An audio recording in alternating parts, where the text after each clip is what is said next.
जय श्री राम दोस्तों, स्वागत है आपका हमारे YouTube channel GK master Hindi पर। आज हम सीखेंगे मौर्य एम्पायर पार्ट 2, जिसमें जानेंगे अशोक और मौर्य प्रशासन से जुड़े महत्वपूर्ण सवाल। तो चलिए शुरू करते हैं।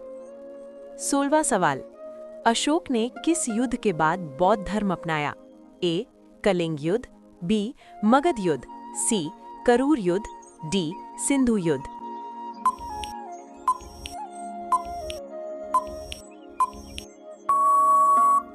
इसका सही जवाब है ऑप्शन ए, कलिंग युद्ध।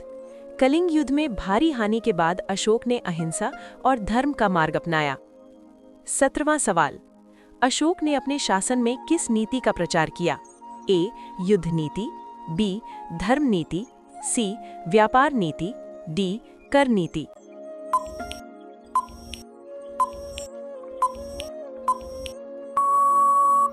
इसका सही जवाब है ऑप्शन बी, धर्म नीति। धर्म नीति का उद्देश्य समाज में शांति, अहिंसा और न्याय कायम करना था। 18वां सवाल, अशोक के शिलालेखों में मुख्य रूप से क्या लिखा गया है? ए. युद्ध के आदेश, बी. धर्म और प्रशासन के सिद्धांत, सी. व्यापार नियम, डी. कर संग्रह के नियम।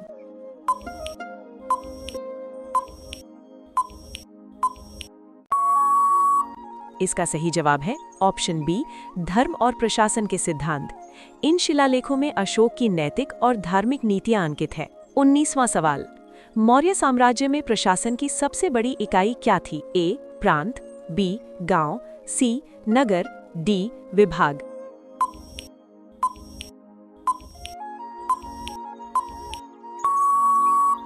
इसका सही जवाब है ऑप्शन ए, प्रांत।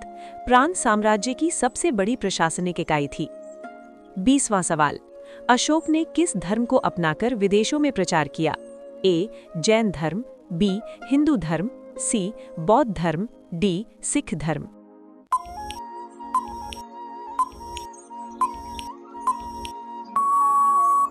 इसका सही जवाब है ऑप्शन सी, बौद्ध धर्म।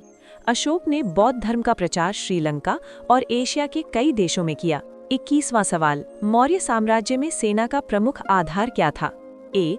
पैदल सेना, बी. हाथी सेना, सी. घुड़सवार सेना, डी. सभी उपरोक्त।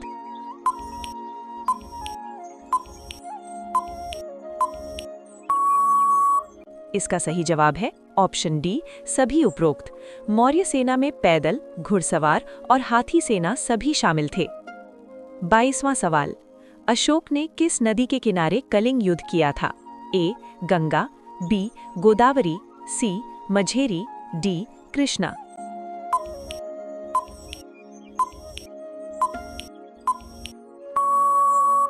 इसका सही जवाब है ऑप्शन सी, मझेरी। मझेरी नदी के पास कलिंग युद्ध हुआ और अशोक को भारी हानि हुई। 23वां सवाल, अशोक ने किस स्तंभ पर शांति और धर्म के संदेश अंकित किए? ए. धौली स्तंभ, बी. दिल्ली स्तंभ, सी. अजंता स्तंभ, डी. एलोरा स्तंभ।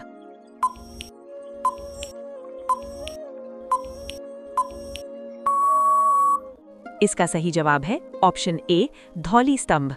धौली स्तंभ पर अशोक ने धर्म और न्याय संदेश अंकित किए। 24वां सवाल, अशोक के शासनकाल में प्रमुख विदेशी संपर्क किसके माध्यम से हुए? ए. यूनानियों के साथ, बी. चीनियों के साथ, सी. रोमियों के साथ, डी. मिस्रियों के साथ।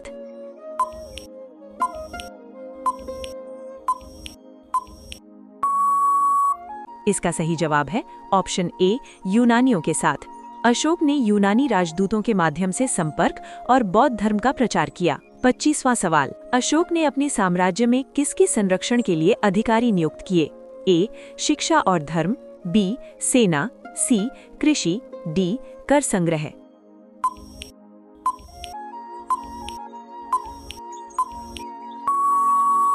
इसका सही जवाब है ऑप्शन ए, शिक्षा और धर्म। धर्माधिकारी समाज में नैतिकता और शिक्षा बनाए रखने के लिए नियुक्त किए गए। 26वां सवाल, मौर्य साम्राज्य के समय कृषि किसे आधार मानकर विकसित हुई? ए. नदियों के किनारे, बी. पहाड़ियों में, सी. रेगिस्तान में, डी. जंगलों में।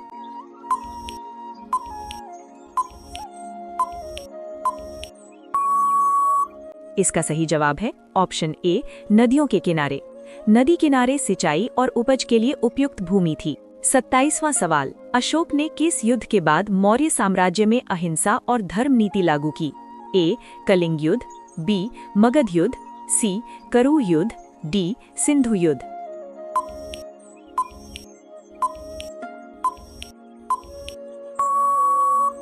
इसका सही जवाब है ऑप्शन ए, कलिंग युद्ध। इस युद्ध की हिंसा ने अशोक को अहिंसा अपनाने के लिए प्रेरित किया। 28वां सवाल, अशोक के धर्म प्रचार के लिए किस देश में बौद्ध धर्म का प्रचार सबसे अधिक हुआ? ए. श्रीलंका, बी. चीन, सी. Japan, D. कंबोडिया।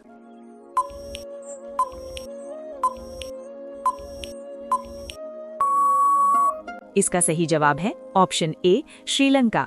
श्रीलंका में बौद्ध धर्म का प्रचार अशोक के राजदूतों द्वारा किया गया। 29वां सवाल, अशोक के शासनकाल में किस प्रकार के न्याय व्यवस्था का प्रावधान था? ए. राजा स्वयं न्याय करता था, बी. धर्माधिकारियों द्वारा न्याय, सी. सेना द्वारा न्याय, डी. जनता द्वारा न्याय।